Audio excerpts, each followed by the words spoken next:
and every condition of your life is part of the perfection of it, and that there's a blessing in all of it, and that there are no accidents, that it's a perfect, absolutely, totally perfect universe.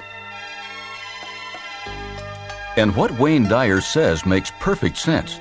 In You'll See It When You Believe It, you'll discover how to tap into the true power of your mind. Power that can make your life better than ever. Are you looking for something more from your work? In You'll See It When You Believe It, Wayne tells about a practical way we can truly find bliss in our everyday worlds. Are you looking for more successful relationships? Here you'll learn how to get out in front of conflict, especially with those you care about the most. And you'll learn how to train yourself to concentrate on what's most important for a fulfilling life. And we don't want to have our minds occupied, particularly with worry and anxiety and stressful kinds of things. So you have to learn how to focus your mind, how to get focused, and keep yourself from creating those kinds of thoughts that are always impinging on your consciousness. Wayne Dyer has been focused on personal development for years, and the leaders in the field have recognized his astounding knowledge. Wayne is the 1987 recipient of the Toastmasters Golden Gavel Award, and he's a well-known author, philosopher, and social commentator with a PhD in counseling psychology. You'll See It When You Believe It is based on Wayne's most recent book of the same title. This is his 7th book. His first, Your Erroneous Zones, was a runaway bestseller with more than 30 million copies in print worldwide. In this program, you'll be Wayne's personal guest at warm, intimate studio recordings where he speaks with you one-on-one about life-changing philosophies. And you'll be in the audience to share in the joy of a live session with Wayne. One of the first steps in learning to see it when you believe it is to get out of old comfort zones, zones that may be holding us back from being all we can be. In this first segment, Wayne tells just how important it is to challenge our personal boundaries.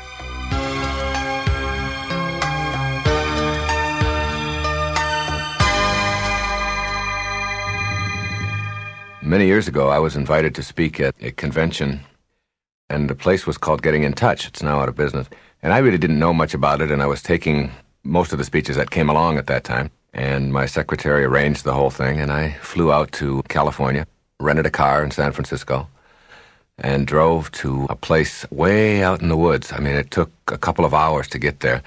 And it was called Getting in Touch, and I had these directions. It was like, you turn left at this pine tree, and you turn right when you see this big clump of bushes. And I kept going and going, thinking, what am I getting myself into? And it was a weekend deal. I was going to speak Friday night, and then Saturday all day, and then Sunday morning. Well, I arrived there, and I checked in, and it was a beautiful place, but it turns out that it was a place for people who were learning how to be masseurs and masseuses. I arrived for my Friday evening seminar, and maybe 75 or 80 people signed up for it. It was terrific. And I arrived and got myself all set, and I was going to be this Mr. Hotshot professional doctor and all of this stuff, and I was going to talk about your erroneous zones. And I looked out at my audience, and half of the people didn't have any clothes on. Well, I had written erroneous, and I thought maybe they thought I had written erogenous zones. They thought it was about the hot spots on the body, and I wanted to tell them this is about the soft spots in your head, really. So anyway, I talked, but while I was out there, that isn't the main point of it. There was a whole group of hot tubs out there, 13 or 14 of them, and they were all set at different temperatures. The ones at the center were right around body temperature, 90 to 100 degrees, and they were just sort of like nice, warm bath water, and you could get into them. Then if you moved to the right, it got a little bit hotter, and a little bit further, and a little bit further, and all the way up to 160 degrees or so. And then to the left, they went down to temperatures in the 80s and the 70s, and then in the 50s and the 40s, and then just above freezing. So there were 14 or so of these hot tubs. As I talked to the people and I got to know them, they were phenomenal people. They really were. It was a wonderful experience. It was all on the up and up. There was no hanky-panky or anything like that going on. It was just clothing optional. What I first did is I watched the people. When we were through with the seminars, they had the option of getting a massage or going into the hot tubs or going into the saunas, and it was a whole health-oriented nutritional place and all of that. So you could do a lot of things. So I watched the people all day on Saturday, and all of the people would stay around their comfort zones. And their comfort zones were 90 to 100 degrees, that hot tub, or the one that's just a little bit warmer, or the one just a little bit cooler. And they would use those three. Nobody was going into the extremes. into the hot tubs on the far right or the hot tubs way down at the cold end. Finally, Sunday morning, I asked the people, why were you doing that? And they said, well, that's comfortable. And I thought about that, and I thought, well, that's one of the things that we all do too often, is we stay only with what is comfortable. We find a comfort zone for ourselves. We sort of set ourselves into it, and we snuggle in, and we let that just sort of nice, tepid, warm water flow by us. And we fail to experience the whole panorama of what life has to offer us because we're so consumed with just staying comfortable, with staying within our comfort zones. So I said to the people, I said, we're going to all of us are going to experience everything that we have to experience here. Why not? It's available, it's here, and at least check it out. And as a result of checking it out, then you'll know, rather than just having some preconceived idea of what you can or can't do. And you may find a whole new range of experience for yourself. And so we moved from the hot ones to the little bit hotter, and we check it out. And it was amazing how easy it was to adjust to something new. You could get into those very hot tubs, and you could handle that. Then when you get out, you could experience what it felt like. You could see how your body reacted. You could see if you felt any different, the circulation in your body, how that affected it. And then you could move down into the colder ones. Before it was over, everyone, all 75 or 80 people, experienced the entire range of what was available for them. Well, the metaphor there is that we need to do more of that in our own lives. We need to get out of just what we are accustomed to, what we've grown up to believe are our limits, and to begin to see that those limitations that we place on ourselves in our zones of comfort are the very things that restrict us from moving beyond the place that we are at now, experiencing all kinds of new things for ourselves. You can take and apply this in virtually every area of a person's life. I have seen people, I've talked to people, and I've said to them, have you ever tried Mexican food? Ugh, no, I would never eat Mexican food. You've never tried a taco? No, I just don't eat stuff like that. I couldn't eat that. Well, why wouldn't you try? It just doesn't seem like it's something that you should eat. It looks more like something you should throw at a beach or something, but I just wouldn't eat that. Have you ever tried Chinese food? No, it looks like there's worms in there or something. I can't take that. Or, have you ever tried Italian? No, and you find that their range of experience is really their comfort zone. This is what they're used to, and this is what they have over, and life becomes, instead of an exciting adventure of all kinds of new and delightful experiences, it becomes one of just staying comfortable, I can remember one time we were driving across the country when I was promoting your erroneous zones with my wife and my daughter, who was 9 years old at the time, and we got to Glacier National Park out in northern Idaho. There was a Lake McDonald there. And I had been thinking about comfort zones at that time, been lecturing about it and been writing about it. I was getting ready to write another book, Pulling Your Own Strings. I wanted to test myself. This lake, the temperature of the lake, I don't know what it was, but it looked like there could have been ice chips in there. It was very, very cold. This is not called Glacier National Park because it's got saunas in it and heated pools. And the water was very, very cold. And people would go in and they'd stick their toe in, and then they'd go back out and thaw out. And I said to my wife, I'm going to swim across this lake. She said, no. She said, you can't do that. It's about a mile across the lake. Now, I'm a long-distance swimmer. Right now, I swim a mile every single day, almost every day. I'd say 6 days a week. So swimming a long distance isn't a problem for me, and I've been doing this for years and years. Swimming in that temperature was something I had never experienced before, but I had a belief that while I was doing it, I didn't have to experience cold. It didn't have to be cold for me. I mean, cold to the extent that it had to be uncomfortable. It didn't have to be uncomfortable.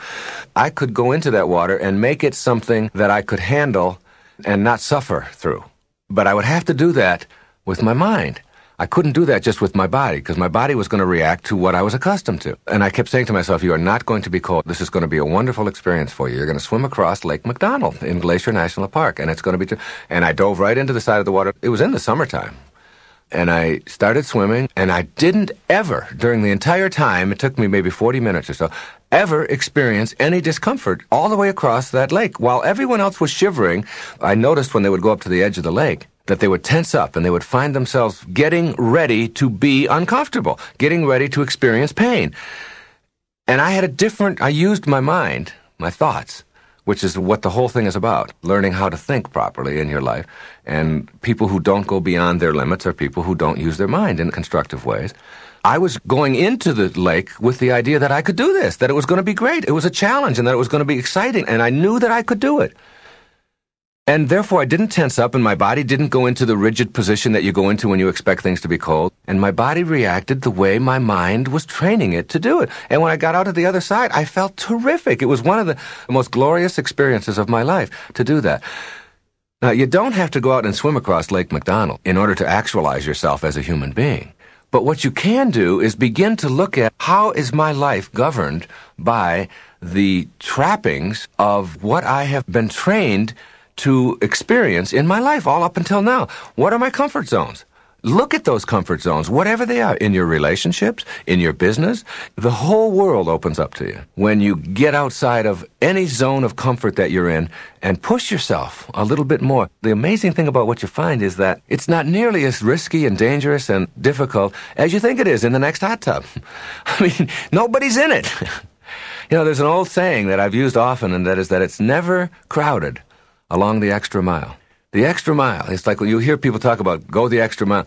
You start doing that and you'll find there's nobody out there with you. That extra mile, you're all alone, you know? So that hot tub over there to the right or that one down there to the left, it isn't that you somehow have to get in there to prove that you can do it.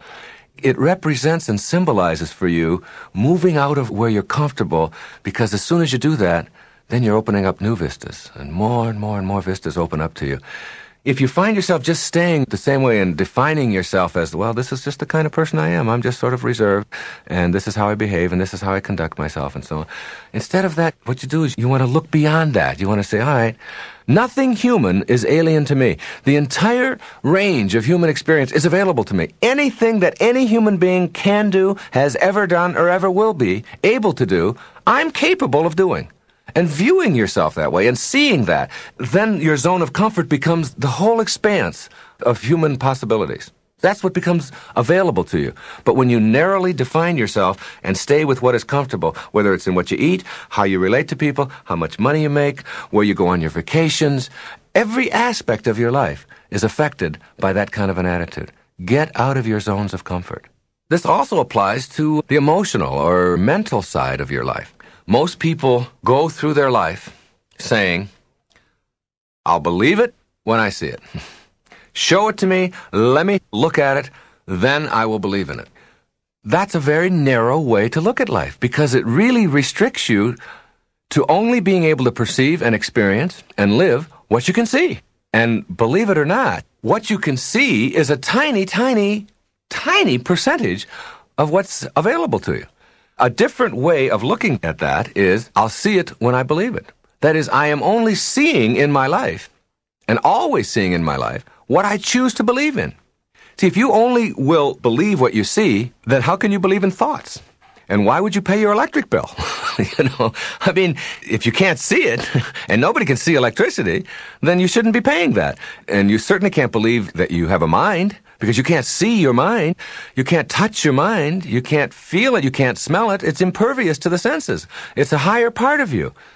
But if you know that just because it's invisible, or just because it's not available to me through my senses, that doesn't mean that it doesn't exist, that it's all out there for me to experience, so that you'll begin to see miracles, for example, in your life. Wonderful, phenomenal miracles, more and more of which have cropped up in my life in recent years since I've shifted around my attitude about it. You begin to not only expect them, but you'll see them as a regular part of your life, because your consciousness has changed, because you've gotten out of that comfort zone of only looking at it with what they call your left brain, or with your analytical side, with the side that needs to carve it all up and make it organized and make it neat and make it real clear and easy for us. That's that sort of left brain. But the right brain, which is our intuitive side, which is the creative side, the side of our whole mind and thinking and personality, which is unlimited, which allows us to have an imagination, to be able to create within our own mind. That side is just as important. Both of those sides of us are very important. But if you only restrict yourself over here, you'll always continue to have very, very limited vision in your life. Because if you can't analyze it, if you can't put a formula on it, if you can't dissect it, if you can't insure it, if you can't put it away in a drawer someplace and get your hands on it, then it doesn't exist for you. And boy, does that take away a lot of the range of human experience.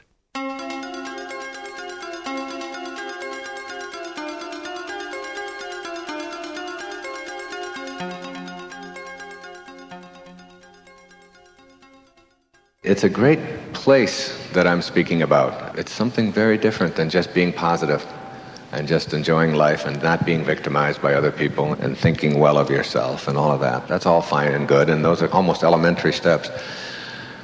It's much more of almost a spiritual message without the religion. It works like knowing that somehow you, who you are, this individual that has shown up here tonight, is someone who is much grander and much greater, much more divine, much more perfect, much more fantastic than just this form that you've showed up in. That who you are is something behind that form, something that you only live with yourself, that you can never share with anyone else. And that when you get it, it's like, I live down in Boca Raton, Florida, with my wife and 6 children. And we have a swimming pool. There's a gate we had built so that the children, we have 4 children under the age of 6, and a little boy who will be a year-old Sunday. And then I have 5 girls to go with that little boy. And at this swimming pool where we built this gate that goes out, you go out through the gate and you swim and all that, and you come back into the house. The gate has got a spring on it and it slams shut, and then the children can't open the gate again, obviously, so they can't go back out there and put their lives in jeopardy. Well, that's a metaphor for what has happened to me in my life in the last several years, in the last 4 or 5 years. It's like going through a gate and there's no going back. And that gate is slammed shut behind me. And the things that used to be a part of my life, which are so much a part of so many people's lives and interfering with the quality of their lives, just aren't there for me anymore. I was in Redondo Beach, California, just the other day, and I was going to speak out there at a church in the evening to a large group. I had to rent a car, and I was driving through the town, looking for the Palos Verdes Hotel where I was assigned to stay, but I didn't know how to get there. And I had an idea where it was, but I wasn't sure. And you've all been in that position, a tourist in a beach town looking for your place. You know, I had my turn signal on, and I had it on for a block or so, and then realized that it's 2 more blocks up. I took it off and waited. And there was somebody behind me who was having a myocardial infarction over my behavior. I mean, he was just crazy, insane, angry. I could hear it. I am blasting on his horn and so on. And then I looked up into the mirror and I could see him pounding on the dashboard of his car in anger. It's like, how dare you, I'll put you. And I wanted to stop the car, you know, and get out and say, everything's going to be fine. This is all going to work out just right. Just, you know, I'm going to be turning in another few blocks, and you can go on. Your life's going to be fine. And I ask you, the people here tonight in this room, what do you think caused that?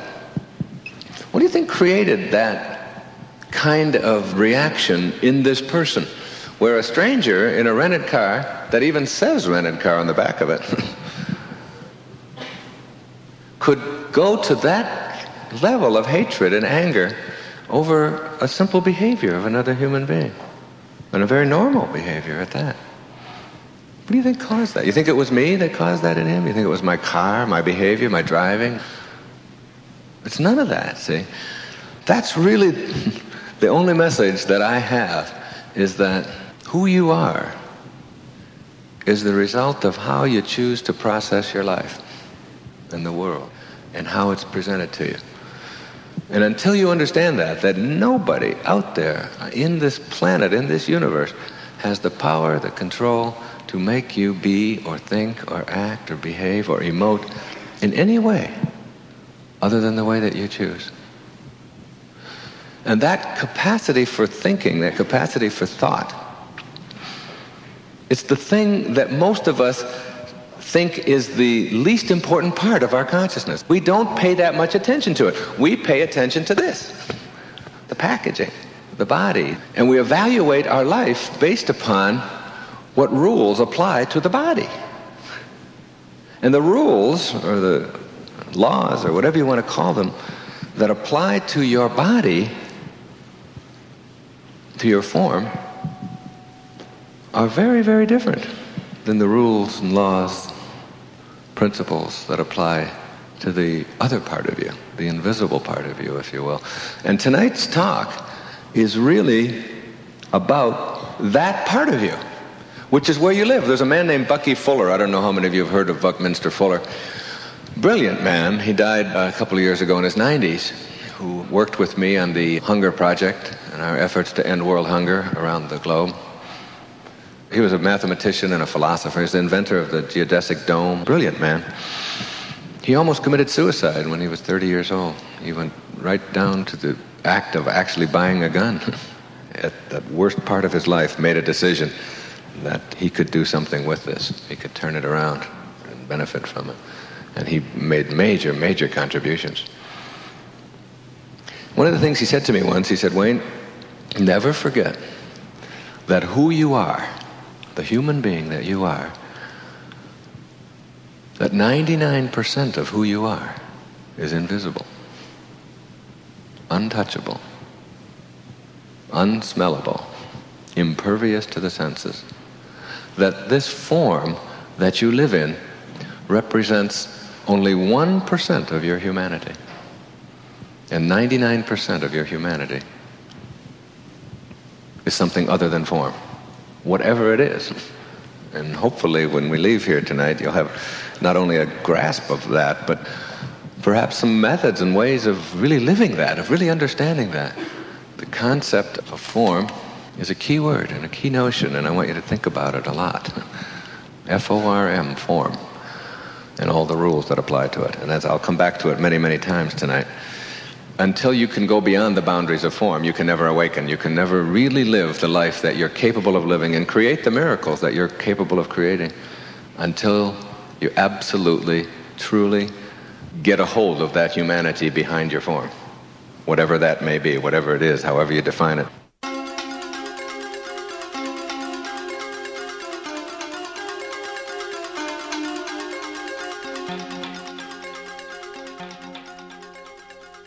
Your body has limits to how fast it can go and how far it can go.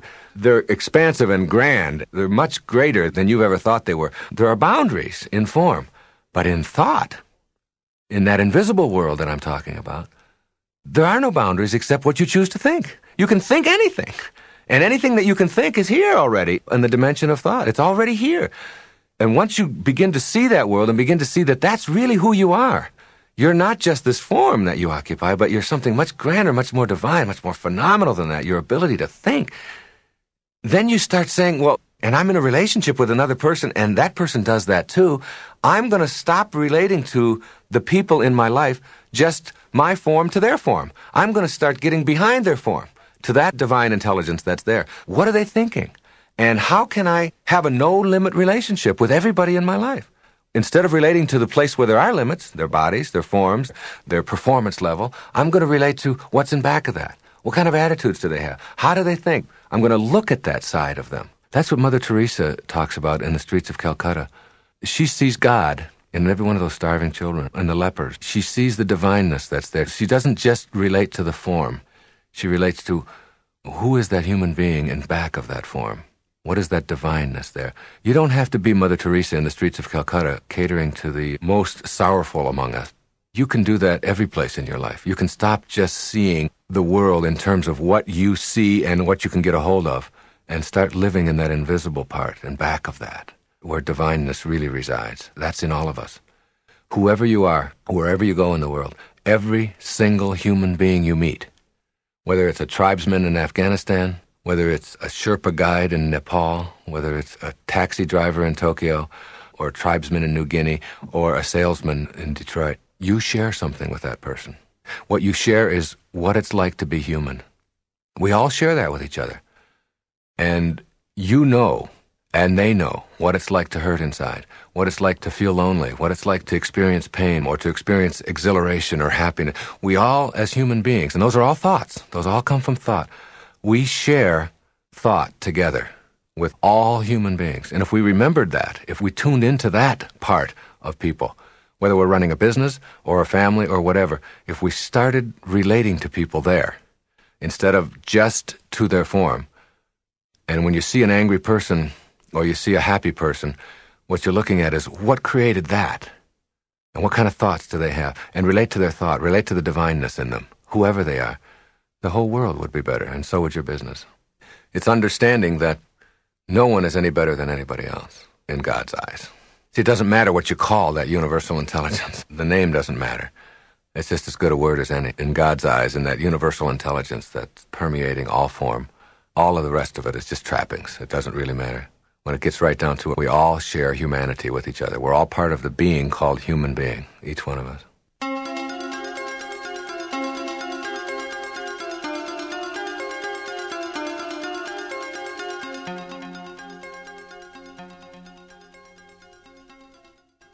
If there's a dimension called form, there's another dimension called thought. I call it thought. You can call it anything you want to. In philosophy, they call it the astral dimension. And the word disaster originates from this, to disassociate from the astral, or from this invisible dimension of you. And as long as you disassociate from this and live only here, you will have disasters in your life. Because you won't believe that somehow the part of you that thinks, that is thought, that creates thought, is essentially what your humanity is. And most folks don't get that. They think that this is it. I'm getting a haircut last week, or 2 weeks ago. Me. She charges me $25 for a haircut. Me. She said the 20 of it is a search fee. I said, all right, okay, I can accept that. I understand, all right? But even $5. You ever go to have somebody doing something and they don't have anything to do? You ever have a job where you got to do something, you got to look busy, but you don't have anything to do, but you got to kill a half an hour? That's sort of what it is when I get a haircut. It's snip, snip, snip, snip, snip, snip, snip, snip, snip, snip, snip, snip, snip, and you look and nothing. There's nothing. Not a thing there, okay? And she's going on and on doing that, and suddenly she's got these clippers, these electric things, and she's cutting, and all of a sudden she's got it in my ear. It's in my ear. I said, Deborah, what are you doing? You've got that electric thing in my ear, and it hurts. She said, oh, Wayne, you probably didn't know this, but when you get into your 40s and so on, she said, you start growing ear hairs, and you got some ear hairs in there, so I'm cutting them out. I said, what the hell is going on with my form? I got them falling out where I want them and growing. What do I want hair growing in my ear for? And in my nose, what do I need that for? I never had that before. But you got to know that this isn't who you are. And once you know that, then you just sort of stand back and watch it do whatever it's got to do.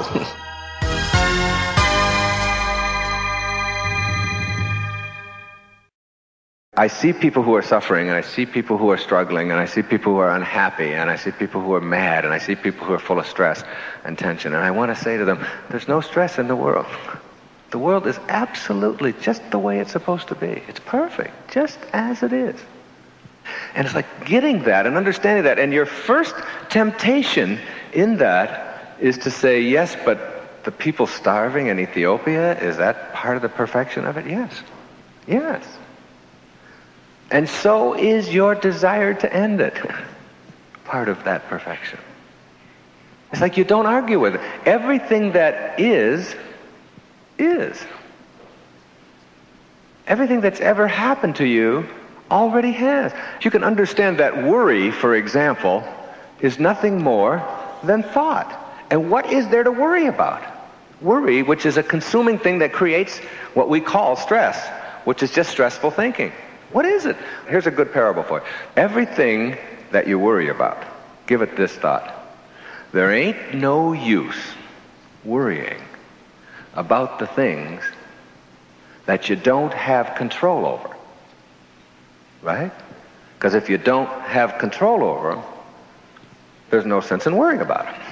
That makes sense, doesn't it? So I don't worry about the things I don't have control over. Now, there ain't no sense worrying about the things you have control over. Because if you have control over them, there ain't no sense in worrying about them. Now we've covered everything that it's possible to worry about. It's all thought. It's all thought. If you don't have control over it, worry is absurd. So you're going to worry about getting old? Do you have control over that? In form? Do you have control over what is happening there? If you don't have control over that, then my belief is that it doesn't matter. It just doesn't make any difference. Because who I am is a consciousness that transcends all of that. What I want you to think about is What in the world would you ever want to occupy your mind with worry about? Or anything that doesn't serve you living the life that you want to live. And understanding that you're never going to ever let anybody, any place, who doesn't have love or harmony to offer you, enter this dimension where you do all of your living. Maybe this dimension, but never this dimension. You see, if someone sends you hate and you react with hate, then you're acting at the lowest level it's possible to act at. If someone sends you hate and you react indifferently, you're sort of average. But if someone sends you hate or anger and you react with love, because that's what's inside and that's all you have to give away, because that's how you choose to use that dimension that is in back of your form or suffusing your form, then that is what you will start expecting and seeing in your world. And it becomes a way of living where you are able to go beyond. Think of the prefix in the English language that means to soar above, to go beyond, to go past. And you come up with the prefix trans, to go beyond, to soar above. And think of the suffix that means the result or the experience of. If you don't know that, it's T-I-O-N with an article, A. Shun, T-I-O-N, the result or the experience of. You have a new word there on the board. Transformation. The result or the experience of going beyond your form. Leaving the boundaries that confine you here and only allowing what you want into that other dimension. And you know something? In this dimension of thought, or astral, or beyond, which is invisible, you can have all of your relationships in your life. You can meet people there where there are no limitations. You can meet every stranger that you ever meet in that dimension, no matter what they're sending out to you. Once you understand that thought, that what you think about expands. Now get this. It expands. So if you think about what is missing in your life, then that's what's going to expand. I was a therapist for many, many years up in New York and Long Island. And people would come to me and they would want to talk about their problems for an hour every week. And in the process of talking to me about their problem, they always talked about what was wrong. About how their husband was behaving this way, about how their children weren't doing what they wanted them to, about they didn't have enough money, and about the illness, and their mother was this way, and it was like their whole consciousness all the time was on what was missing, what was wrong, what was negative, what was unpleasant. That's what occupied this territory that I can't define, that is invisible in their lives.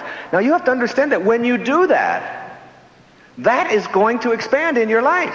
And there's a reason for that. There's a very important reason for that. Because what you think about expands into action, into form. It's just a matter of bringing it from here to here. And you choose what comes in here. You create all of this. Because thought starts with you. You are the creator of thought. And therefore you are the creator of life. And you are the very creator of what your form is going to experience. As the Sufis used to say, if you don't have a temple in your heart, you'll never find your heart in a temple. It's having it in your heart, and that comes from thought. So what you think about is profoundly important in your life. Emerson said, you become what you think about all day long.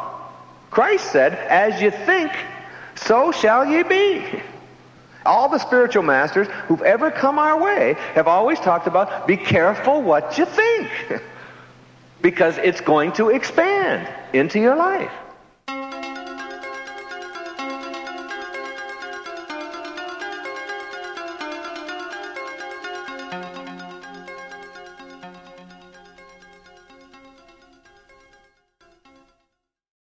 I'm just beginning to understand that what we think about is much more powerful than I'd ever given consideration to before in my life. And I'm beginning to get evidence for it. I'm beginning to see it as I look back on things. When I was a little boy, we had a Admiral television set in 1951. I was 11 years old. We were one of the few people in the neighborhood to have this little TV. I used to stay up late at night and watch the Tonight Show with Steve Allen on it.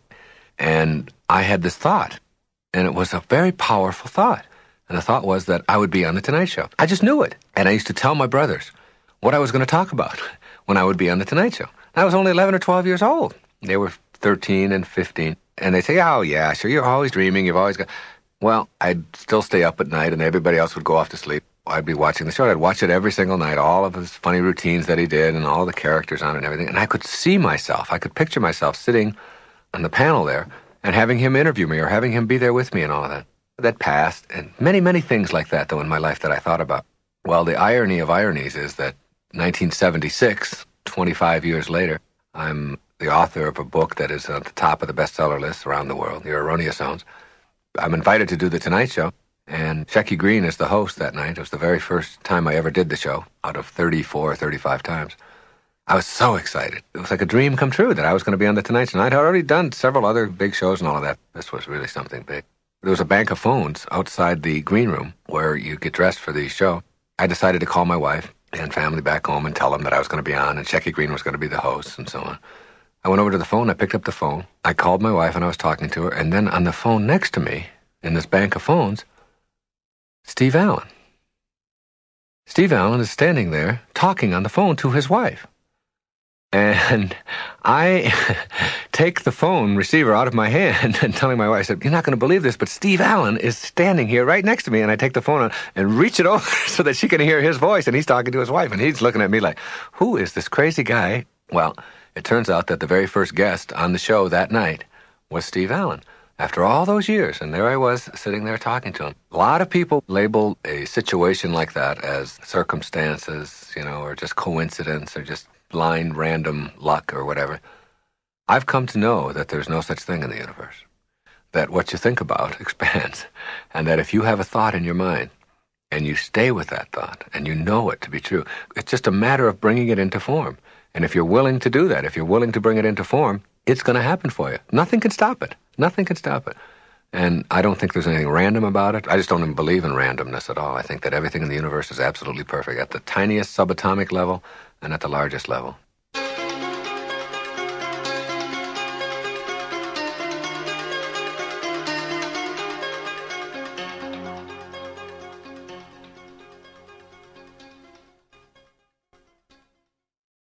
I get on the elevator, and I'm on the 17th floor. I have an office on the 17th floor. And I get in the elevator, and a couple gets on the 14th floor. The elevator opens, and they're complaining about a tax audit that they just went through and how awful it was, and they took more money of us, and they're always doing that. And I'm standing in the back of the elevator. I do this all the time. It's like I stand there, and then I really stand back here. Who I really am, stand back here, so I watch myself. It's like when you talk to yourself. That's two people, isn't it? You talking to yourself. And then it's like, then you watch these other men. I'm standing there watching. They're looking at my form, and I'm back there looking at the whole scene. I do this all the time. It's great. So I'm on the elevator, and this is just a couple weeks ago, and the elevator stops again on the 9th floor. And another couple gets on, and I'm standing in the back watching the whole scene. It's a wonderful place to get to, where you just sort of observe life and you're not in conflict with it and you sort of surrender to it. You know it's all going to work and everything's going to be positive and so on. It was August, and they're complaining about how hot it is in August. And it's just, God, it's been ghastly. This whole time, another day, and we got to go out in this heat.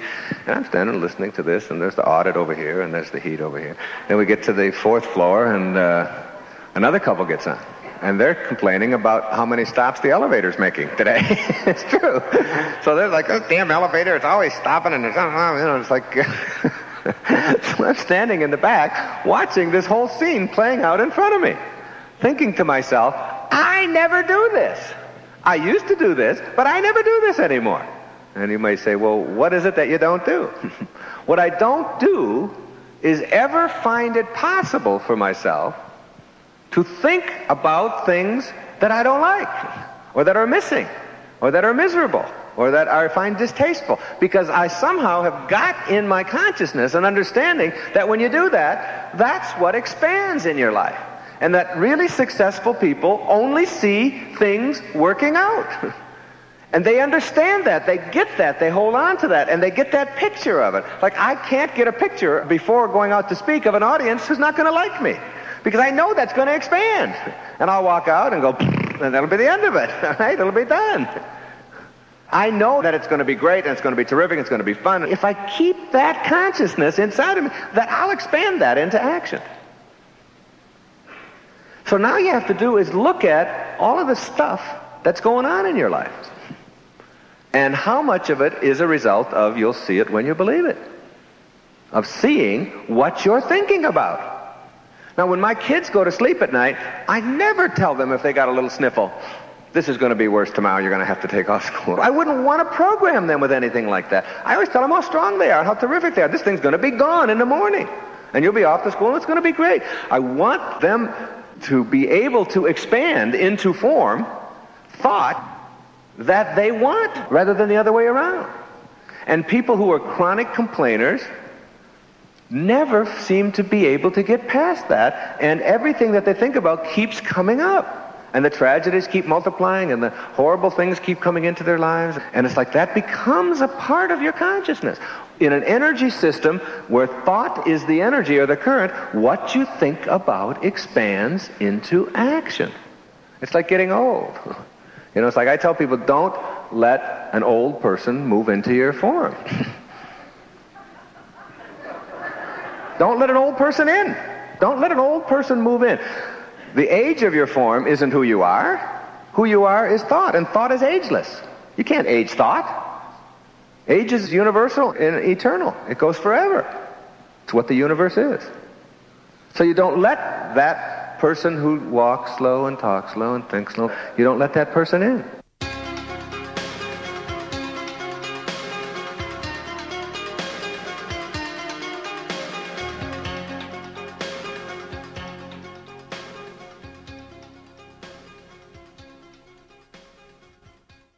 In reading the literature of the East, particularly, in preparation for my book, You'll See It When You Believe It, I would find that over and over, I would see references to this thing called the observer.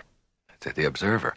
And one particular group of people would have written about it, and then it would show up in Buddhism, and it would show up in Hinduism, and it would show up in practice of Zen and in Kundalini. And it just kept showing up, this observer, the observer. And I wasn't quite sure what it was, what it meant. And then I began to realize that it's something I've done all my life, only they were just putting it into words. It's really a technique that I find myself using over and over again. The best way to think of it is, like Shakespeare said, the whole world is a stage, and we are all but actors on that stage. When you start to look at it that way, you begin to see yourself as having a lot of roles to play. And they really are roles. And we're all out there playing these roles. Now, it doesn't mean that I'm not authentic at all. I'm not talking about authenticity. Each one of these things are very real, but they are still roles that we're playing. So what you have to do is sort of remind yourself that you're doing that and not take all of this whole stage so seriously and make it so dramatic and so significant and important. It's like lightening you up a little bit. And the observer is like whoever this guardian angel or this invisible person is. You can sort of catch yourself whenever you find yourself getting out of control or getting mad at the fact that there's a delay at the airport or that the traffic isn't going the way you want it to. That invisible guardian angel, that eye that can be in back of you, can put the skids on that right away. That person can say, I'm watching you. I'm watching your form. You know, Lily Tomlin had a great line. She said, how come when you talk to God, it's called praying? But when God talks to you, it's called schizophrenia, you know. But that God talking to you can be that invisible part of you. Then you start connecting to that. And I find myself, wherever I am in my life, whatever I'm doing, in back of myself, on my shoulder or whatever, and reminding me, how should you react to this? Send love here. On an airplane not too long ago, there was a little lady about 4'10", and she had gotten on the plane first, and she got about halfway down the aisle, and she couldn't get her stuff. She had a handbag, and so she couldn't reach the upper bin. She was standing on the seat and all this, and I was right behind her. All of the people in back of me were all grumbling about this lady and how rude she was being and how terrible and how can you behave this way? And if you're going to take so long, then you should have got on last. It's like their observer was telling them to act nasty, or they weren't paying attention to that. And I was saying, what can I do here? Where there was a time when I would have thought, get out of the way, lady, come on, I got to get to my seat, and you're holding up everybody and all. I didn't do that. I stopped, I said, here, you know, I'm 6'1", I can do this for you, and I put that up, and I did this, and I said, here, have a nice day. And I had a book with me, and I signed it, and I gave it to her. And she was happy, and that was the observer. In order to make this technique work for you, and all of us have that capacity to do it, as I've just illustrated, what you have to do is first become aware of what you're doing to yourself. That if you're into that hurry-up, type A, gotta get there fast, everything has got to get done yesterday kind of mentality, then there's still something that is making you do that. It may be very instantaneous, or what some people would call subconscious, which I don't like to call it that, because if it's below your consciousness, then you're not aware of it anyway, so, why call it that? And that's just a cop-out. It's an instantaneous reaction through a lot of training to how you have to live your life. So what you do is you catch yourself in moments like I just described on the airplane, or in any moment when you find yourself reacting in a way that you know isn't good for you, isn't working for you, isn't healthy. As soon as you see that, you don't need a doctor to tell you that worrying a lot about a lot of things is going to create an ulcer for you. It's going to make you feel tight inside. Your body reacts to thoughts. And the thought of, I've got to get there fast, and I've got to get around this traffic, and it shouldn't be this way, and I got to get that done, gives you cramps. You notice that your heart, your pulse rate is going much faster, or you're twitching, or you're sweating. Those are all signals to you. Don't do that. I mean, you don't have to go to a physician and go to therapy to find that out. Stop doing that. Look in the mirror if you're all flushed and bloated and sick, or gulping down antacids, whatever it is, in order for you to get through your days. You know that isn't working for you, that your life isn't. So get an observer and get that observer to catch you and say, wait a minute, I'm your buddy. That's who I am. I'm with you. I'm going to get in harmony with that part of me. And I'm going to allow that observer to do more of the directing and watch out for the roles that I'm playing. And whatever role I'm playing that isn't working and providing me with the joy and the success and the happiness that I really believe I'm entitled to, I'm going to have that observer catch me at that and stop me from behaving in that way. It really is a tool to help you to be more realistic, more tuned in life. For me, it is a reminder that there's much grander things than what I've just become accustomed to. I'll give you an example on the tennis court. My doubles partner made a bad shot, and he screamed something out, called himself a name. He said, you jerk, you dummy. He was talking to himself. And I stopped and I said, Lenny, I really don't appreciate it when somebody calls my partner a jerk and a dummy. I said, who was that? Who was doing that? He said, what do you mean? I said, well, whoever it is that's calling my partner a jerk and a dummy, I'd like you to get in touch with him and remind him that he's a beautiful guy and he just didn't hit the shot the way he wanted to. I'd like you to tell that person that. It's like a reminder that when you call yourself a name, you got two people going here. You got the person who's the recipient, the jerk, and you got the person doing the calling. Well, you want to get those two in balance. You want to get those two in harmony. You want that person, whoever that is saying, you jerk, to say, you're allowed to make an error in tennis. You have to do it. Nobody goes through a whole match without making errors. And that it's okay, and that you forgive yourself, and you're kind to yourself. And then the recipient of that is in balance, so that those two people, quote, or those two parts of you are in harmony. Because if the part of you that's calling you a jerk, if the recipient of that begins to believe that, then you start acting on what you hear and what you believe. And pretty soon, everything that you say to yourself, if you call yourself a jerk enough, you're going to think that you're a jerk. And that's one of the problems with self-esteem. It's people who have really talked to themselves in such a way that the self and the I, which we've separated, they become the same. And so the person who's doing the calling believes that they're a jerk, and the person who's the recipient believes it. And if they had an observer there, if that I who was doing that instead was saying, you're pretty terrific. You make some mistakes. All of us do, but that doesn't mean that you're bad and that you're not any good. And you get those two in harmony so that you are never calling yourself anything but what you would like to be. And the more you do that, the more that you'll be in harmony. And that's all invisible.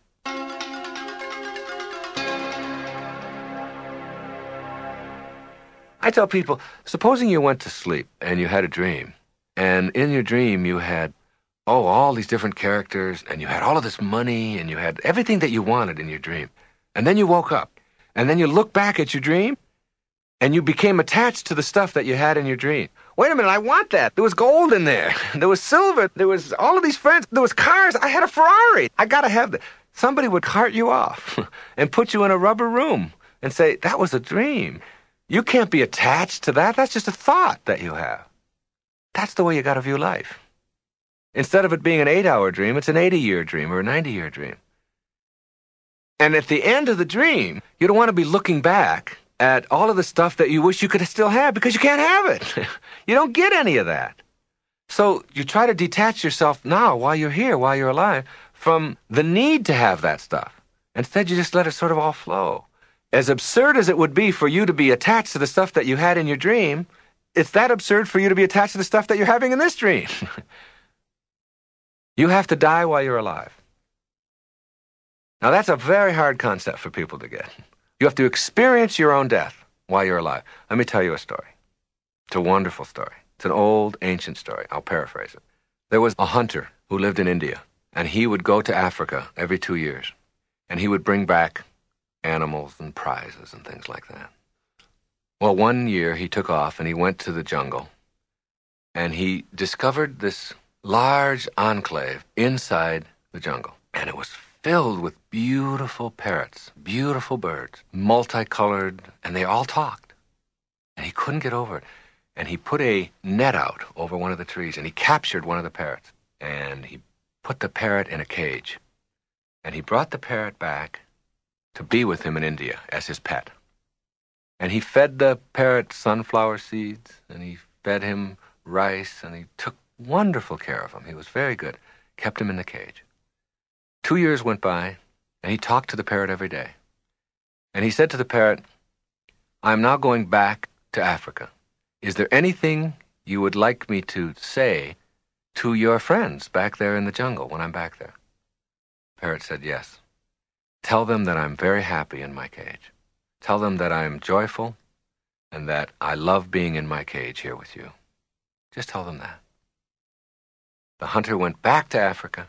He went back to the place in the jungle where he had been 2 years before. And he told the story. He said, your friend that I took back has a message for you. And the message is that he is happy in his cage, that he is joyful with me, and that he has no regrets. At the instant of hearing that, a bird on one of the branches keeled over and dropped dead. Dropped dead, stiff. The hunter assumed that he was just filled with sorrow at hearing of what had happened to his friend.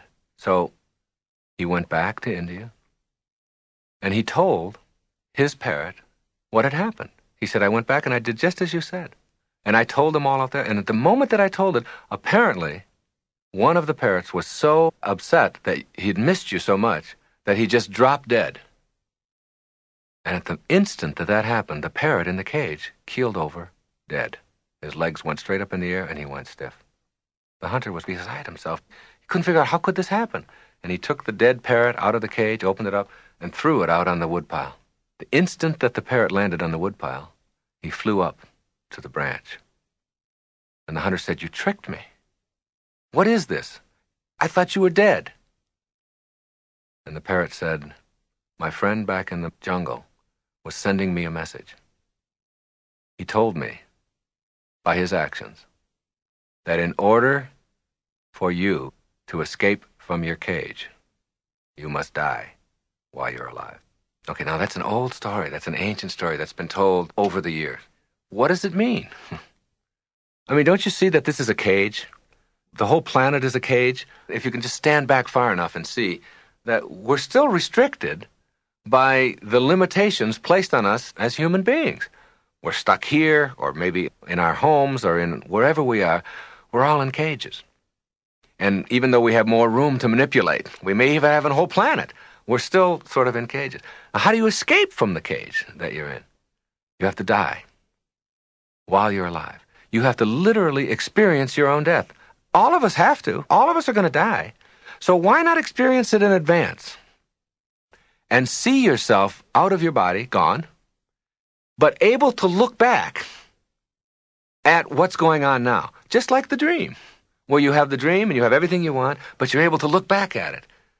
As you do that, you begin to see the folly, the absurdity of hanging on to anything, of being attached to anything, of needing anything, of telling yourself that I can't be happy if, from the perspective of having died, but being able to look back on it just like the dream. As soon as you can do that, as soon as you can experience yourself formless, dimensionless, form and all of the attendant things that you hang on to become irrelevant.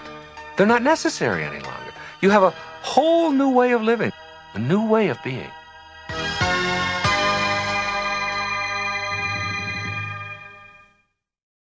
I have a very strong belief that everything that comes into your life is supposed to, and every condition of your life is part of the perfection of it, and that there's a blessing in all of it, and that there are no accidents, that it's a perfect, absolutely, totally perfect universe. Everybody that you meet for a reason. Everybody you're sitting next to, you're there for a reason. You can either take advantage of it or not. You have choices to make throughout it all. At the same moment, there's an opportunity in it, and I never look back with anything but gratitude for all that was handed to me, because I learned firsthand as a very young boy how to be self-reliant, how to take responsibility for myself, how not to blame other people for it, and to find something positive in it, and always did.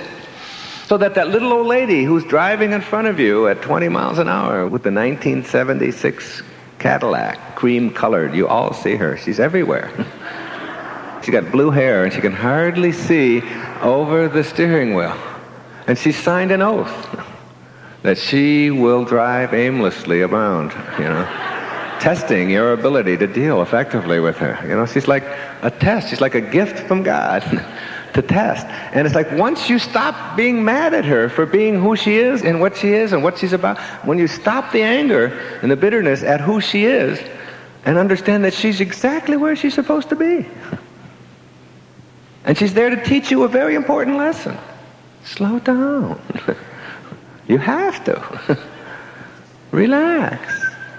Don't give her control over the divine part of you. The intelligence in back of that is suffusing your form, invisible as it is. It's still there, and it's yours. It's really what constitutes your entire humanity. Don't give it away. Think of yourself as connected to and a part of it all, rather than someone who is being victimized or slowed down or abused by, or here it happens again. It's all part of the perfection of it all. That's a very nice, enlightening place to get to. It really slows you down. And it doesn't take away your ability to make choices. It takes away your wanting the world to be as you think it should be instead of as it is. That's what defines neurotic. That's what neurotic really means. To be wanting the world to be as you are rather than as it is. And for you to process it exactly the way it is. And if you see everybody as a teacher, then you ask yourself, what do I have to learn here? And it's like in that second that you're just about to be angry and go around and maybe even have a head-on collision or whatever, or maybe nothing, but still in a hurry, maybe at that moment that person is there. That person is there to teach you to slow down a little bit. They used to say to scientists, are you a scientist? And the scientist would say yes. And they'd say, well, do you believe in spirituality? Do you believe in God? And they'd say, no, I'm a scientist. Now, today, in the 1990s, you ask a scientist, do you believe in God? And they say, of course, I'm a scientist. Science is beginning to prove what metaphysics has been saying for centuries. That when you study life at the tiniest subatomic level, the tiniest level, that all of the particles seem to be on purpose and they're all interconnected in some mysterious way, and they're all sort of controlled by some force outside, some mystical thing, and they're all on purpose, and there's nothing random about any of it. That's all the new literature is coming out. There's nothing random, nothing happenstance in the universe. I find that so intriguing. If every subatomic particle is on purpose, and we're made out of those, then why not us? And when I see all of those people coming out of like when I was on Wall Street one day in New York, and I don't know if you've ever been there, at 5 o'clock you go to Wall Street and you watch thousands, millions of people. They're coming from underneath the ground, and they look like all these ants. Like an anthill, there's just millions of people coming out from underneath the ground on all these little openings on all the streets and the subways, and they're all going someplace, or they're all going down into the ground, at 5 o'clock. And I look at them now, and I think they're all on purpose. They're all like those subatomic particles. They appear random to us because we're so limited in our vision. We tend to view everything from the limited perspective of our form. When you know that they're all on purpose, it stops you. You know, you see that little old lady driving slow, you say, well, she's doing just exactly what she's supposed to be doing. She's right where she belongs. And you stop judging it and analyzing it.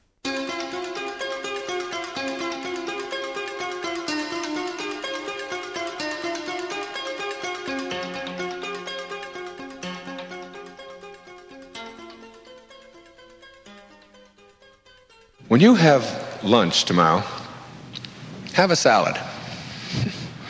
And when you have your salad, take that piece of lettuce and put it in your mouth and chew it up.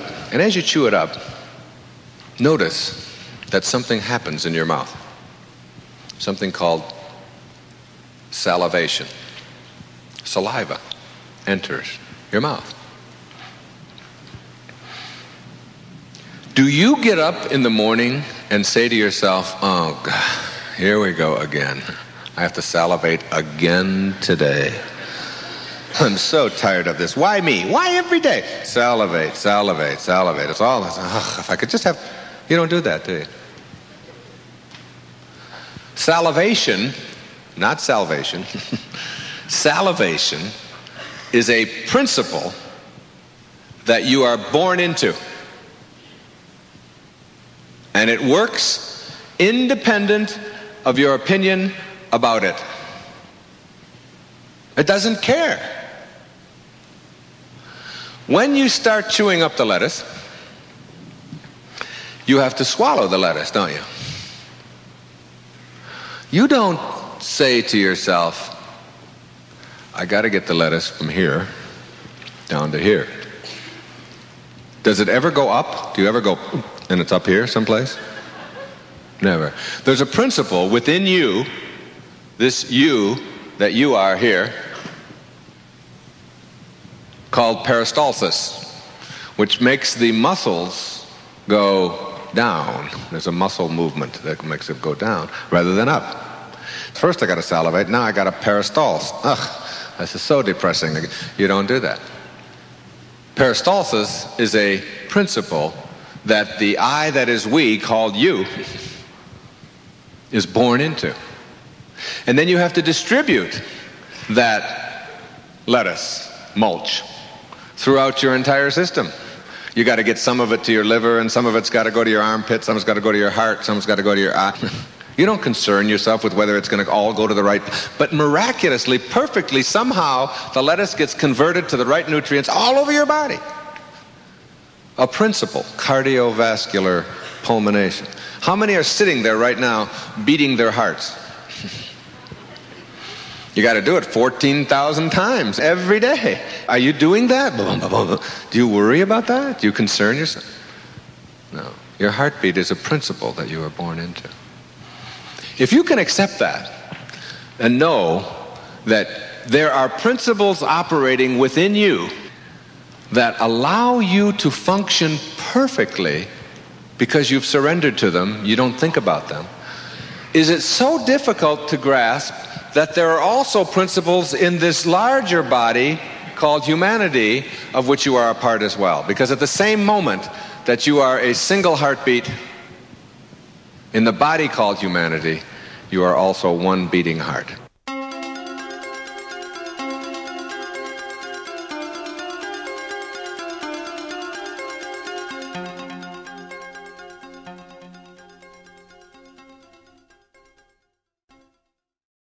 The earliest stage of enlightenment is called enlightenment through hindsight.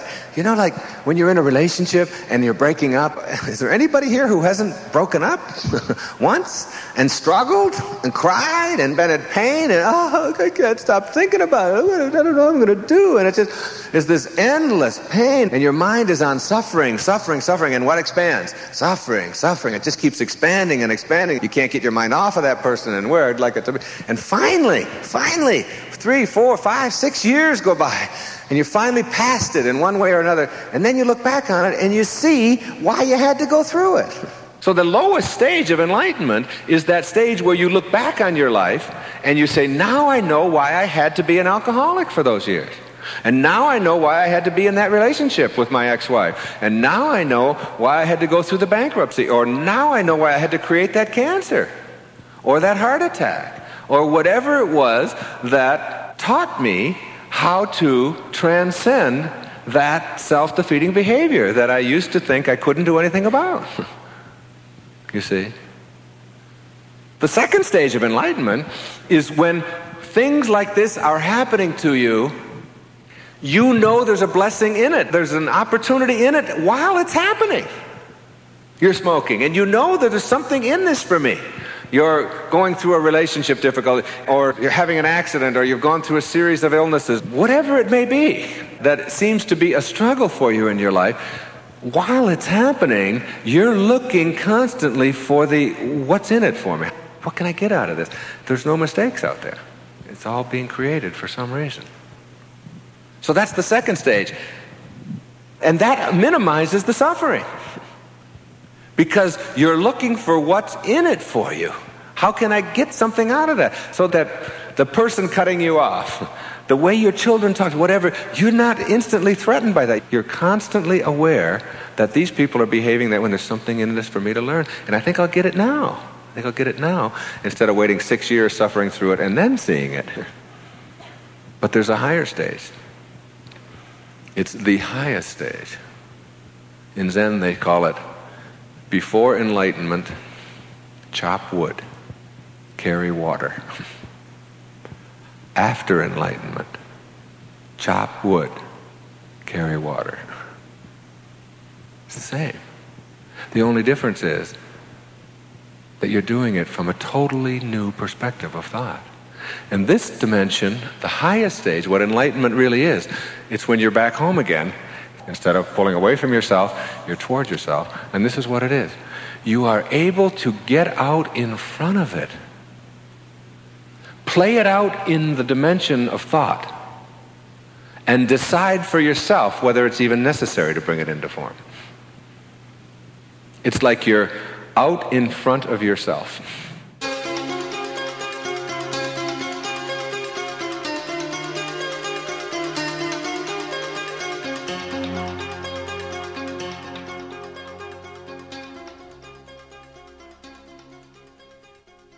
You're in a relationship.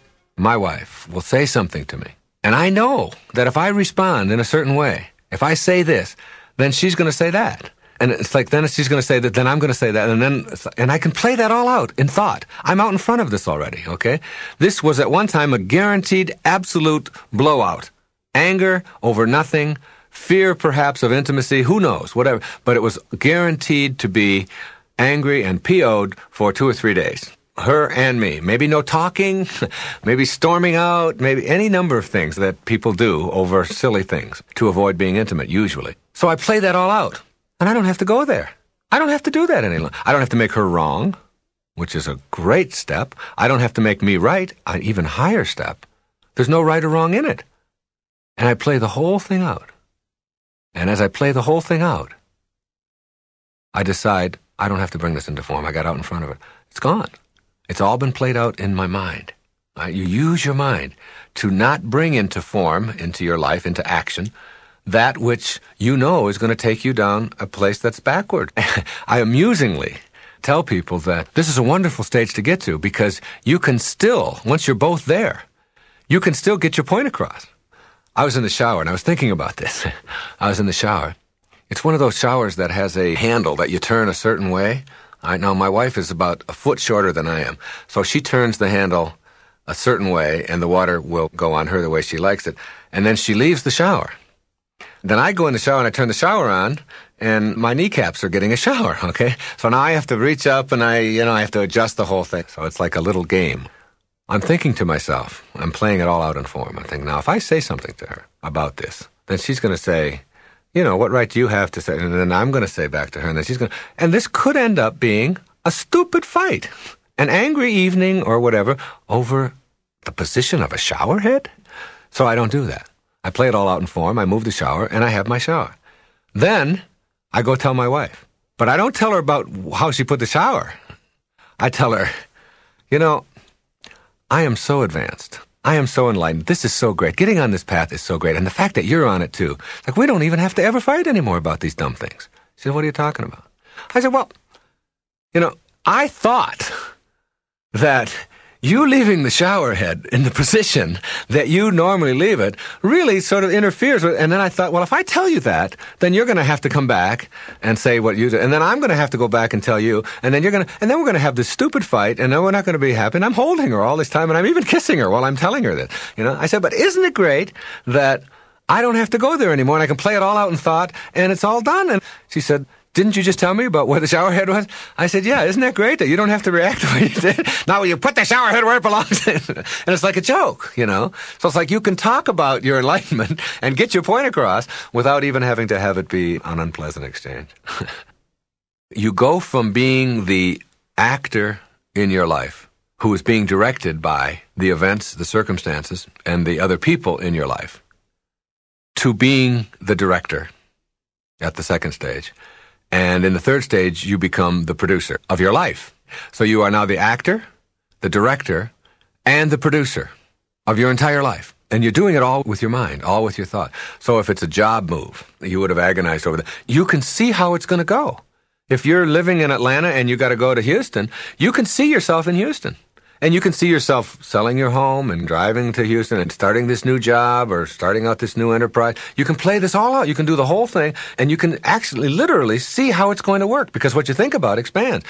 And then you can decide. You can decide not based upon, oh, my boss is going to do this to me and the world is going to do this, and what if these things don't work out? You can do it based upon your projecting in your mind exactly the way you want it to be. And if the picture doesn't come out the way you want it to be, then you're out in front of it already, and you don't move. Or you do, because you see it as an exciting, wonderful adventure and a time to do something new. You can do this with anything that is coming at you, which you perceive to be coming at you, but which is really, in effect, what you're creating through all of the choices that you're making. You can start using your mind in exciting ways. Before I give a speech, I play the whole thing out in advance in my mind. I don't play the speech out. I play what the reaction is going to be and what an impact I'm going to make. I do it when I record these tapes. I go through it in my mind, not what I'm going to say, what examples I'm going to use and all of that. I let that come spontaneously. I've surrendered. I know that that's going to work out. If I play it out in my mind and it says, I don't want to go to Chicago and I don't want to have to sit in a recording studio and I don't want to have to talk about, then I don't have to do that either. It's like you're producing it all. You're creating your whole life. And you can even do that in situations where most people are bothered in business, not just in their families. You begin to see how if you react in a certain way towards your superior or towards somebody that works for you or your coworker or whatever, you begin to know that if I act this way or say this or do this, that's going to set them off or that they're going to, and I don't have to go there anymore. I don't have to be a participant in their dream of being set off. So I don't go there anymore. And instead of behaving this A, B, C, and D, I've already done that in my mind, and I've seen the result. I don't want my form to have to follow that anymore. I'm in front of it. It's like you're producing your life through your mind. I think we show up here with a mission. We have tasks, we have lessons, we have things that we have to do while we're here. And for some of us, that's a very short time. And for some, it's a very long time. And some people will have 30 years experience. And some people will have 1 year experience 30 times. Two different approaches. Endlessly keep repeating the same thing over again, and others are growing. It's not the same for anybody. I just talked to somebody just the other day who's got 29 years working at a plant in Indiana. His real love is he has an apple orchard. He has 290 trees. He knew so much about apples and about all the different kinds of apples and all the controversy about pesticides and why they have to be used and which ones are safe and which ones aren't and how much water that you have to give them and why you just let nature do it in a certain way and where you plant them and when you harvest them. And he had this whole thing he had discovered about how to keep apples for 6 months by putting them in your refrigerator and keeping them cool, but you've got to keep moisture in there. He said the moisture goes out, and he was so excited about his apples. And yet he spends 99% of his life doing something that he doesn't like doing. I said, your bliss is your apples, isn't it? And your apple orchard. Oh, he said, I love it when I'm out there with that. I just feel like I'm with God at that time. I said, is there any way to make this so you don't have to do this other stuff? So that you don't have to spend your life in this sort of inauthentic way where you're always thinking about how much you dislike what you're doing? Well, I've never thought about really making a living at it and all of that. I said, somebody's got to buy apples, and there's applesauce that's got to be made, and there's apple pies that have got to be made, and it's like if you get your bliss, if you know what it is, then it's just a matter of taking some of the risks that go with it. And why not? Why restrict yourself in any way? What I was suggesting to him was like, give yourself a chance at that. There's two things that I think about what you're doing. You've got to love what you do, and you got to do what you love. Everybody can do this. And I don't really think it matters too much what you're doing. But if you don't like it, you have options. The first option that you have is that you can leave it and take the risk that goes with following your bliss. And I know what your question is already. How do I know what my bliss is? Now, I'll come to that. So, what you do know is what it isn't. We always know what it isn't. For sure. That's no problem. But you can leave what you're doing. That's number one. Or you can change around your thoughts, the 99% of who you are, about what it is that you're doing. You have that option. You can decide that if you just are not willing to take the risk, or you have to stay with this or whatever, that I can change my thoughts toward it. And I can make it as creative and do all kinds of things with it and say, all right, I'm only going to do this for 6 hours or 8 hours in a day, and then I'm going to get right out into my apple orchards. And this is sort of what this fellow was doing, was learning how to go into this assembly line job that he had and do it and not have such a negative, terrible attitude about it and have fun with it and make it blissful. So you can change. There's risks involved with all of that for some people. I think that the risks are much less than most of us realize. They're not really risks at all after a while. They're just like adventures and their excitement. And the people who really love you and support you in your life will support you trying new things. And you begin to find out that you can live with a lot less, and that as long as you have joy inside of you, telling yourself that you have to have a lot of stuff and a lot of accumulations and a lot of that in order to live happily is really a myth for most of it. But how do you find your bliss then? To come back to that question. The answer to that is you don't. You have to let your bliss find you. And your bliss can't find you. It sounds strange, but your bliss cannot find you. It's like your purpose. It cannot find you as long as you're filled up or clogged up with something else. Here's a wonderful story. There was an expert on Buddhism and Far Eastern religions, and he was a professor at a university. He had written 4 or 5 books on the subject, and he was really considered a true expert. But he had always wanted to meet a particular Zen saint who lived in India, up near Nepal. And so he traveled there with all of his books. He wanted to meet this particular Zen saint, a guru. He had made an appointment, and he introduced himself, and the man had just like a loincloth on, and he was very simple, very peaceful, very old, so you get the picture. And the expert began talking to him about all the things that he knew about Zen and Buddhism and so on. And the master stopped him and said, "Would you like a cup of tea?" And he said, "Yes, that would be very nice." He took a teacup and he put it in a saucer, and the man continued to talk about all of the things that he knew about. And the master picked up the tea and he began to pour it into the cup. And the man continued talking, and then the cup was full, and the master continued to pour. And the tea poured out of the cup and onto the saucer, and as the man talked, he still kept pouring. And the tea was now going onto the floor and onto the man's pants, and finally he stopped him and he said, "Excuse me, but the cup is full. You're pouring, and it's full." And the master stopped him and said, "You are like the cup." He said, "You are so full of everything that you know that you don't have room to let anything else new in." And so many of us are just like that teacup. We're so full of all of the stuff that we have learned that there's no more room to let anything else in. It's just all pouring out and just going past us and all outside of us. Now, if you can see that metaphor in yourself, you can begin to see that in the eyes of the beginner, there are millions of options. In the eyes of the expert, there are only 1 or 2. So the suggestion to finding your bliss is to always be a beginner on the path. Never become an expert. If you're going to go out and learn tennis and you've never played it before, and someone hands you a racket, and they say, "Now, try a drop shot this way," you are open. You are willing. "I'll do that. Now hit a forehand this way. Now, well, try it this way if you move over here. And now try." The beginner has 1,000 options available to them and will try everything. But if you talk to an expert about how to hit a backhand, they only know one way. Now, that's true not just in tennis. That's true in your business. That's true in your relationships. That's true in everything in your life. Stay a beginner along the path.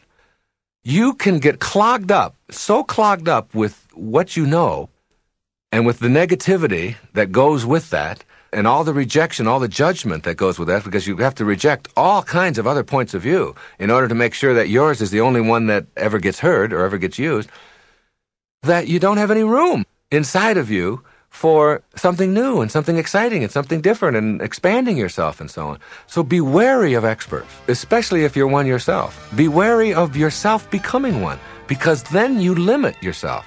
And by limiting yourself, your bliss, your purpose, which is there, can't find you.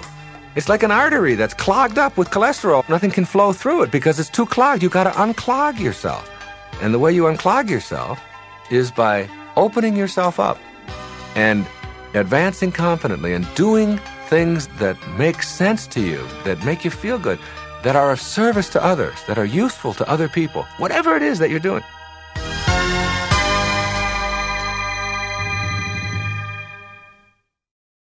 The idea of having a quiet mind. When I first started practicing meditating, which I encourage people to do, not from any Far Eastern guru loincloth kind of thing at all, but as a way of understanding that there's another dimension.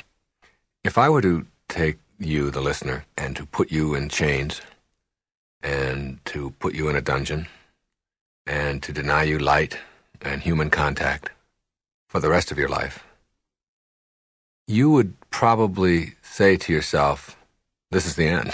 This is the end. I can't handle this. There are some people, believe it or not, among us, who, if you were to do that very same thing, would say, this is a beginning. There's a whole world there. If any of us were forced to learn how to go into that world, we would discover many, many, many things about ourselves. And I'm talking about the world of the mind. It's not an accident that all of the great spiritual masters have encouraged a kind of meditation of one kind or another, and that most advanced people, most awakened people, practice it on a regular basis. It's not an accident. You begin to discover how slimy your mind is. The thoughts that you have all the time, and how much disasterizing we do with our minds, and how much stuff that we occupy our minds with that is so unnecessary and so silly, so foolish, so destructive, that quieting our mind and meditating really go hand in hand. Now, meditating doesn't require a lot of training. It doesn't require somebody teaching you exactly how to do it or whatever, because that defeats the purpose of meditating. When you meditate, you really want to go in there and quiet your mind. And what you want to be able to do in your life is to have an open, but not a rampage going on inside of your mind, not 1,000 thoughts barraging it. And these thoughts that you have, these are yours. These are your creation. I used to tell people as a therapist, if you don't believe that you're in control of your thoughts, then I want you to tell me who is. Then I want you to find all those people who are in control of your thoughts and send them all to me. Then I will treat them, and you will get better, which is absurd. Obviously, you're not going to get better by treating somebody else. You are the creator of thought, which means that in some metaphysical way, you're the creator of your life. Thought originates with each one of us. But most of us have trained ourselves to believe that whatever we think just sort of happens, and thoughts just sort of, I call it the pop-in theory, They just sort of pop in, and I can't help it. Boop, there's a thought, and it's just there. And I can't help it, it just happened. That isn't true when you train your mind. We spend so much of our energy training ourselves in all kinds of areas. We train ourselves in business. If we're going to get a new computer system, we go out and we spend millions of dollars in a company, and we train people how to work it. And we want to become good at golf or swimming or tennis or backgammon or anything that you can think of. We know that we got to go out and we got to practice and we got to train ourselves. We train ourselves, and we ignore our mind, which is 99% of who we are. We just completely ignore it. Like there's no training available for our minds. And we can all do that. I've really learned how to do it myself. No one ever taught me. When I used to teach at university, I taught in Berlin for half a year. There was 70 students in the class. And I would have the first student introduce themselves and their name. Then I would have the second student introduce the person who was just introduced and himself. And each time I would repeat it. And I'd have the third student introduce the two that he had just introduced plus himself. And we do that for the whole class. By the time we got to the 70th student, they had to introduce everybody in the class by name, and I would then repeat each one of them. And I just had a very simple technique for doing that. It was just like concentrated effort on making my mind remember 70 people's names in an hour and a half. Now, I wasn't doing it to waste an hour and a half. This was a class on teaching people how to identify neurotic behavior in people. And it's like what I wanted to do was to teach them that they could do things with their minds, just like their patients do, that they never thought of, that they never even dreamt were possible for them. 2 weeks later, 3 weeks later, they would have like 80, 90% recall. And by the end of the 4th or 5th week, everybody knew everybody's name in the class, and they had all trained themselves. And most people go out there and they're introduced to somebody, they say, hello, my name is Wayne. They say, what would you say your name was? They can't remember one person's name in 1 minute. And they think that, oh, I have a poor memory. But it's because they don't train. Well, the mind can be trained, and meditating is a perfect way to do that. And there's a wonderful world in there, in your mind. Quieting your mind means that you're no longer susceptible to all of the external influences that are around you. I'm always amazed when I watch the U.S. Open tennis championships that are played in New York right near LaGuardia at how the players are able to continue playing with jets going on overhead. And yet, when I am really completely involved in a tennis match, I've had people where I've played, I've had jackhammers going next to me, and my opponent is going crazy. They have to go over there, and I tell them, I don't notice it. My concentration is on the ball. And I don't hear that lawnmower going off or the jackhammer going or the airplane going on overhead. We can train ourselves to do that. The people who are really good at any game or any activity that requires concentration know how to do that.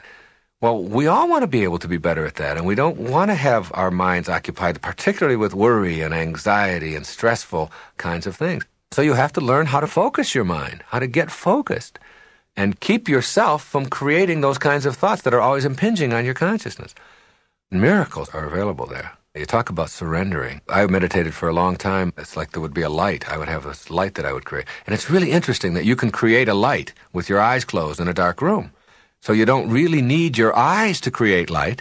You need your mind to create light. Your mind can create light. And all of us do it in our dreams. We can create a color in our dream without any light. So that our minds are capable of producing that, and our minds can create smells, and we can create sounds. We do all of that in our dream, and that's just a pure thought state. So what you want to do is get to that pure thought state. I use a technique that I just invented myself. It just worked for me. I close my eyes.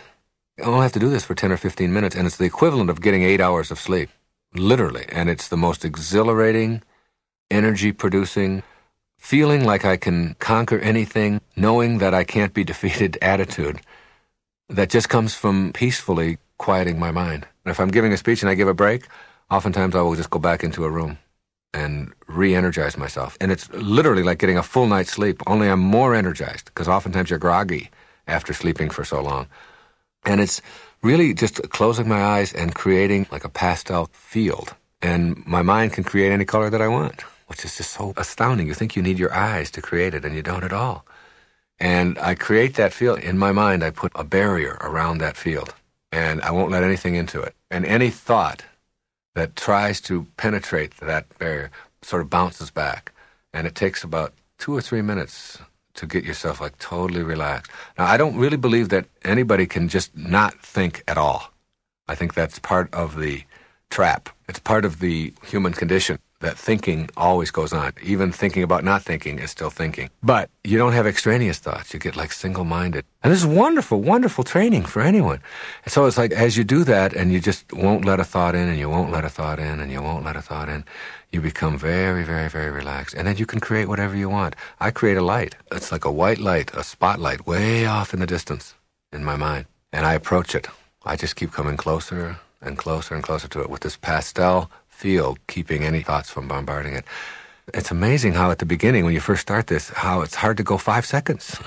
5 seconds without having some kind of thought impinging. Boom, all of a sudden you catch yourself doing that. Then you get to 10 seconds, you get to 30 seconds, and before long, you can do a couple of minutes. And as I move and move towards the light, for many years, I was afraid of the light. I would get close to it, and I knew that if I went into it, that something was going to happen that I didn't know. And so I'd always sort of approach it, and then I'd come back. And then I allowed myself just to go through it. I just surrendered to it. I said, I can handle it. I created miracles in that space for myself. And in the world that I came back to when I left the meditation as well. I do that on a regular basis. The result, the peacefulness, the harmony, the serenity, the energy that you begin to get when you just take a few minutes a day, 10 or 15 minutes a day, put yourself into a sensory deprivation kind of atmosphere, a tub of water under a tree in a meadow, and just go into your mind and begin to see the world. And you begin to see, as I said, how slimy your mind is, how much stuff you are constantly using that you don't need to, how many bad and negative and worrying and hurtful thoughts that keep impinging on it, keep trying to break that field. You let them bounce off. You let them bounce off. You let them bounce off. And before long, it's like you're only letting harmony in. This is what I believe any one of us can do. Any one of us can only let harmony in. We don't have to let anybody into our consciousness, because all they are is just thoughts anyway, unless they come there with harmony. Now that's like a commitment that you could make. That if you come with disharmony, discordance, anger, stress, tension, you only get to my form. You only get to the package. But unless you come with love, harmony, serenity, peace, whatever, you don't get to who I really am. You don't get there. Because I'm beyond the need to have conflict and confrontation occupying my soul. I just don't need that any longer. I'm gone through the gate. I'm past that. I've gone through the light. I look at that as no longer my need to prove that I can deal with it and handle it. That's gone. I was on an airplane, and we were flying from Miami to San Francisco, and the plane taxied out, and it got to the runway, and there was a light that came on in the cockpit, and the pilot announced that we wouldn't be able to take off. We're going to have to go back to the gate because the stabilizer that takes care of the wing flaps or something wasn't registering as working properly, and we'd have to go back. There's going to be a 2-hour delay. Now, my immediate attitude when something like that happens is, you're not supposed to get to San Francisco in 5 hours, okay? That when my ancestors wanted to get to San Francisco from Miami, if they left in September, and if they got there in March, April, they considered that on time. And it was a good trip if half the people were still alive, all right? It was very successful. If they could get there, if it took them 9 months or a year to get there in wagons and so on, then if it's going to take me 2 more hours or whatever, and if the stabilizer isn't working on that aircraft in anything that stabilizes anything, I want to go back to the gate, okay? I'm not interested in being angry about that or anything. It's a part of surrendering. It's just understanding. I was in first class. The stewardess was standing there, and she said, "Oh, no. Oh, no." She knew who I was. I had been talking to her. She said, this is what I dread." I said, "What's the matter?" She said, "There's 176 people on this plane. Every one of them is going to say something nasty to me when they get off the plane. They're going to blame me. They're going to blame the airline, and they're going to..." I said, "But you don't have to let that in." She said, "What are you talking about?" I said, "Well, you've got 2 packages, 2 suits that are protecting you from anybody coming to you with that disharmony." She said, "What do you mean?" I said, "Well, you got your uniform." I said, "That's one package, and that's over the other package, which is your body, and then both of those are protecting or covering who you really are, which is how you choose to process all of this and how you choose to think and who you really are." I said, "Each person that comes up by you and says something negative or nasty, you can just let that only be a message to your uniform, to your package. That's not me, and you can remind yourself, they're not talking to me. They can't get to me with that stuff. They can't have that. I don't let anybody come to me unless they come with love or harmony to who I really am." So you can just say, "Well, I'm very sorry," and have a good... And it's like, and you say, "Well, they didn't get to me, and they didn't get to me. They're not reaching me with that." And sure enough, she stood there and she watched as 176 people got off, and I'd say 150 of them said something nasty to her on the way out. And each time she just sort of smiled and said, "Yes, well, it'll be 2 hours." And she gave them instructions on where to go. And when it was all done, she sat down next to me. She said, "That was fantastic. It's the first time that we've ever had a circumstance like this where I didn't let it bother me." I said, "You don't have to let that stuff into your life." And it's just like in the meditation in the field. When those thoughts start impinging on the field, the pastel that you have created, you don't have to let them in. They bounce. And the more you do that, the more you allow yourself the right to have only what you want to enter your consciousness. You just make that choice all the time. I do it all the time. When I'm driving, and if anybody gives me... I don't take any of that inside. I just say, "Oh, that's them, and that's how they're reacting to my form." But if somebody comes to me with love, with serenity, with peace, with joy, with ease, whatever, then you can have all of me. I will respond back with that. So you let in whatever you want. That's what meditating does for you. That's what a quiet mind does for you. It allows you to select what you allow into who you really are without having to be a slave to every single person who's out there and every single action that's out there that doesn't fit in with the way you want it to be. Having a quiet mind in a practical sense is really understanding that what I'm talking about is not just for discussion, it's for application. If you're the kind of person who has your mind filled with 10 different things that you have to do, and that is producing anxiety, stress, ulcers, colds, backaches, headaches, cramps, runny noses, all of the kinds of physical reactions and manifestations of that kind of thinking, then you have to look at how can you just get a blank mind, or how can you get a quiet mind? How can you just understand that, supposing you're thinking about, you got to get to work, you've got this report you got to get out, you got to get your taxes done, you got to stop and get some diapers on the way home.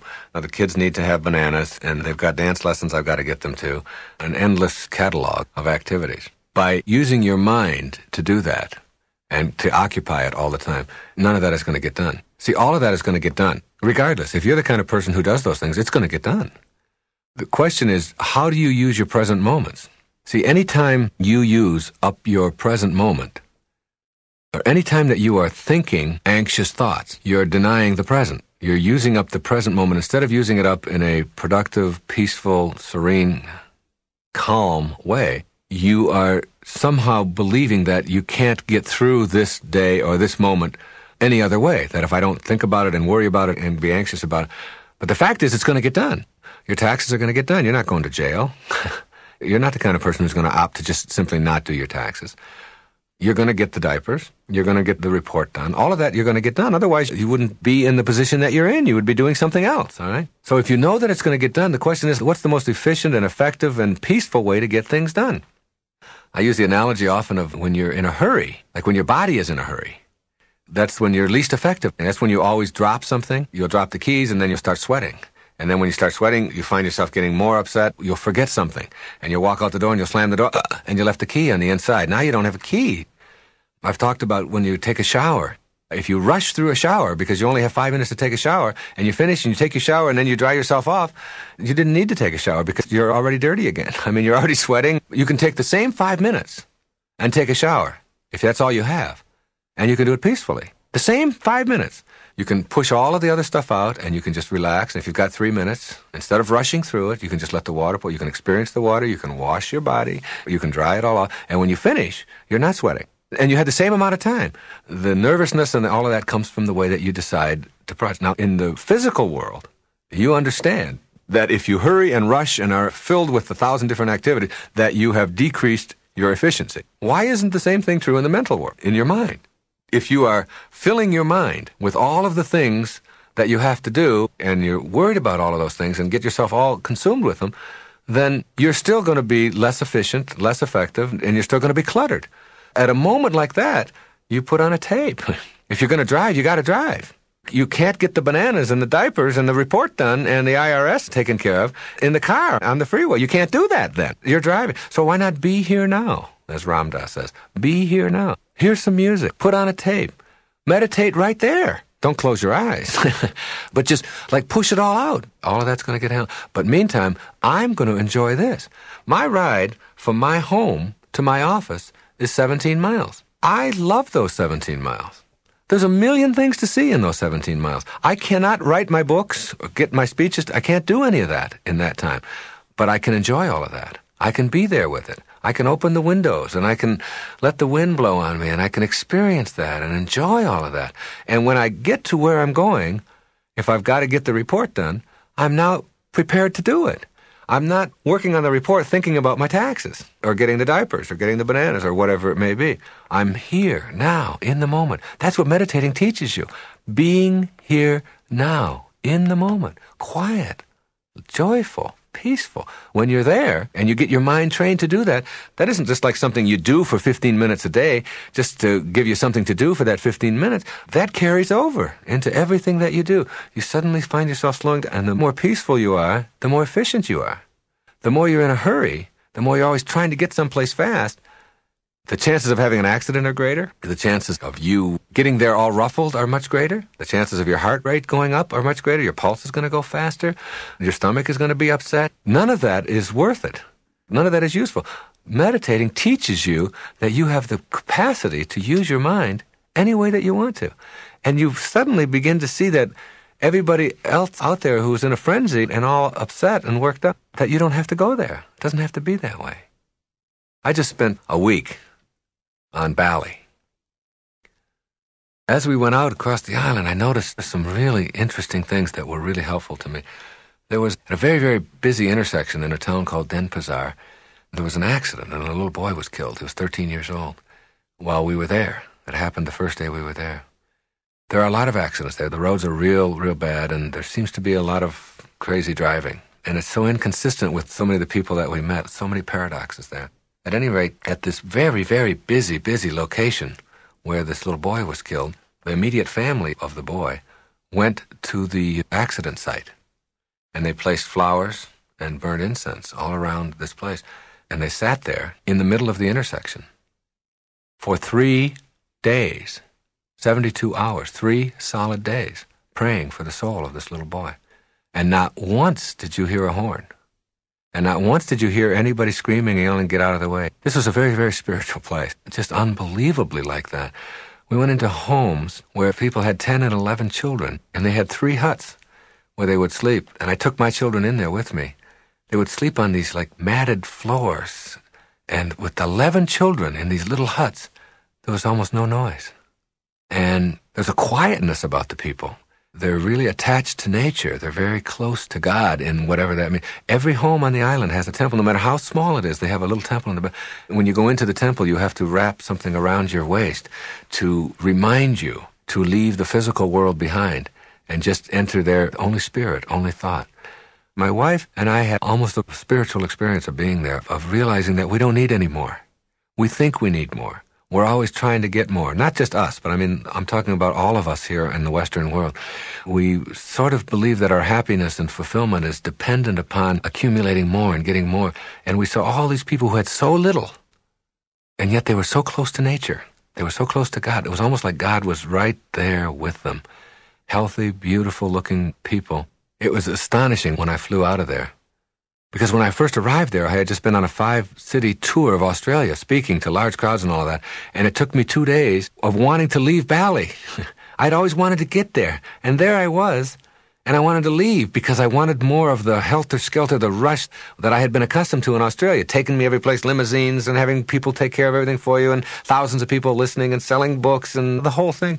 All of a sudden, all of that was gone. And it was like I couldn't adjust. And finally, by the 3rd day, I realized that I got to stay here. Just stay with it. Just go with it. And that's when I got out into the island and stayed there. Only stayed there a week. Flew out of there, went to Hong Kong for a couple of days, and then flew back to San Francisco. And when I got into San Francisco, I was just struck by what's going on in this country. And I've lived here all my life. And all the time in Bali, not one person did I ever see who was anything other than a perfect, beautiful specimen physically. Not once did I see any, and I saw thousands and thousands of people. I made a point to go into their homes and get way out into the boondocks. When I got on the airplane, people were walking by, and most of the people were overweight on the plane. Not fat, enormous, corpulent. Their faces looked flushed, and they didn't make eye contact with you like they did there. They were huffing and puffing in the land of plenty. And you know what it is? It's when you have so much, you have a tendency to look in each other's wallet instead of each other's eyes. That's what happened. It's like it chokes me up just to think about it. We're always looking in each other's wallets. We're always thinking, how much do you have? And how much do you have? And how much of yours can I get? And I'm going to get yours before you get mine. And we're a whole culture of people like that. And when you have so many, you can't look in people's eyes. You can't look there and see, the joy and the love and the humanity. And that's all there is. That's all we have. We've got